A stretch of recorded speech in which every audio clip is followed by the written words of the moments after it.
नमस्कार, कुमार राज के साथ सत्यगिर में आपका हार्दिक स्वागत। आज हम आपके साथ जिनको मिलवाने आए हैं वो हैं हमारे स्वांजना के एक्स सरपंच श्री बलवीर सिंह जी।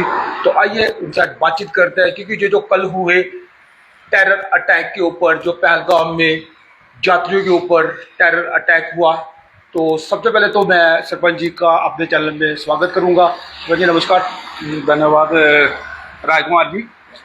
मैं सबसे पहले तो कहना चाहता हूँ कि ये जो कल पुलवामा में जो अटैक हुआ है निहत्थे लोगों का, पहलगाम में जो निहत्थे लोगों के ऊपर अटैक हुआ है, कायर लोगों ने किया है। सबसे पहले मैं उसको कंडम करता हूँ कि निहत्थे लोग जो पूरे देश से घूमने आए थे, कश्मीर देखने आए थे, जिसको जन्नत कहते हैं, वो देखने आए थे।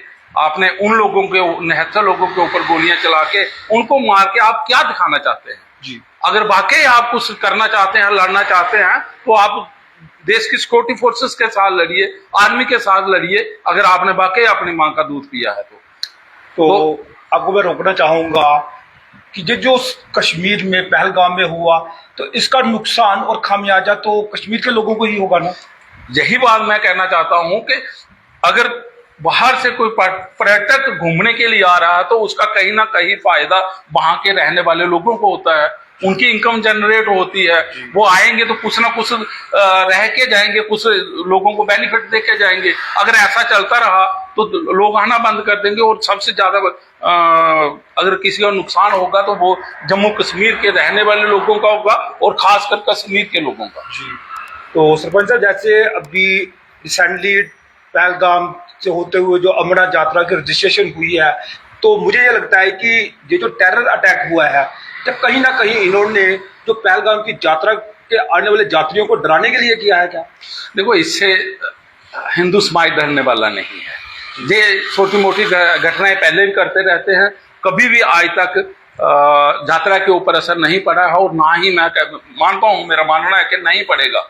लेकिन ये जो कश्मीर में लोग घूमने के लिए आते हैं, कश्मीर के जो लोकल लोग हैं, इनके ऊपर असर जरूर पड़ेगा।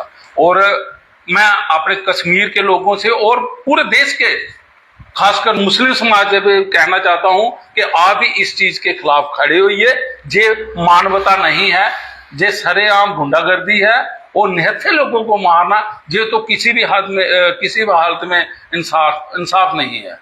और मैं अपनी, खासकर अपनी सरकार से, एडमिनिस्ट्रेशन, अपना जम्मू कश्मीर से कहना चाहता हूं कि गवर्नर साहब, डीसी जम्मू, आप करना क्या चाहते हैं?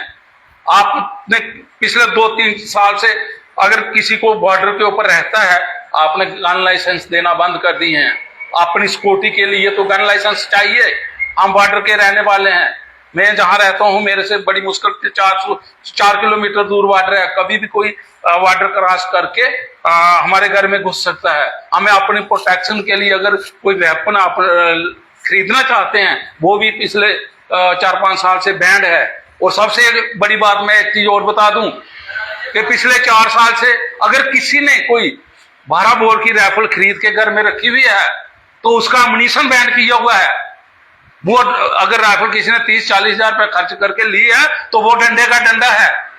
आप देख रहे हैं पिछले कुछ समय से, पहले डांगरी रजौरी में हुआ अटैक, उसके बाद हमारे रजौरी में कहा, रियासी में शिवकोटी से आते हुए, शिवकोटी से एक हमारी गाड़ी आ रही थी, उसके ऊपर अटैक किया। उसके बाद अभी कठुआ में किया, उसमें किया था, यात्री जा रहे थे अपना।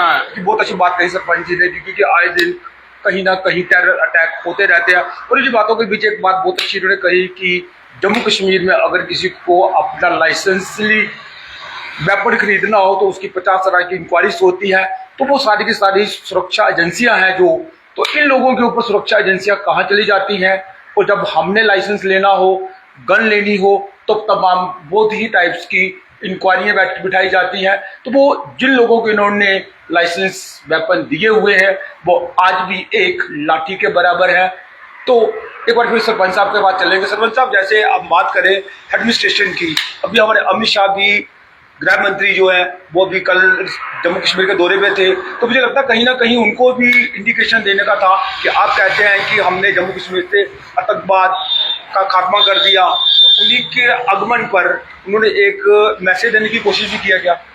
देखो, वही चीज मैं आपके माध्यम से सरकार से कहना चाहता हूँ, अपने प्रधानमंत्री जी से भी कहना चाहता हूँ, अपने गृह मंत्री हैं, सबसे पहले मैं ये बता दूं कि सिक्योरिटी फोर्सेस हर घर के आगे खड़ी नहीं हो सकती, हर गांव में खड़ी नहीं हो रह सकती, लेकिन हाँ, अगर लोगों को जो मेरे तरह कोई एक्स सर्विसमैन है, जब कोई वेपन चलाने के लायक है, वो अपनी सुरक्षा के लिए वेपन खरीदना चाहता है, तो सबसे पहले उस बंदे को वेपन देना चाहिए, प्रॉपर लाइसेंस के देके उसको देना चाहिए। और दूसरा, मैं एक चीज और बताना चाहता हूं अपने प्रधानमंत्री जी से, अमित शाह जी से, और खासकर रक्षा मंत्री जी से, आप किससे ये मिलिटेंसी रोकना चाहते हैं? आर्मी से?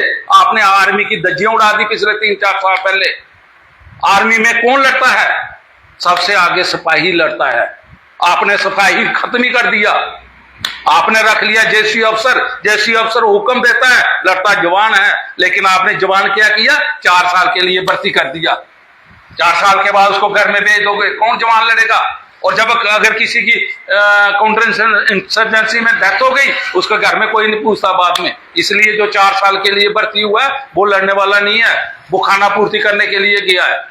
तो जहाँ पे मैं एक बात और बताना चाहूँगा कि सरपंच साहब ने जो बात उजागर किया है कि कहीं ना कहीं इंडियन आर्मी को भी सेंट्रल गवर्नमेंट ने थोड़ा सा कमजोर किया है, क्योंकि इन्होंने जो बात क्लियर करी कि 4 साल के लिए अग्निवीर लाए थे, तो अग्निवीर 4 साल के लिए काम करेंगे। तो पहले की अगर बात करें तो तमाम जितने भी मैं क्या पाऊंगा कि इंडियन आर्मी की बात करें या नेवी की बात करें, कम से कम 15 साल तक की उनकी जॉब रहती थी कि वो सिंसियरली 15 साल जॉब कर पाते थे।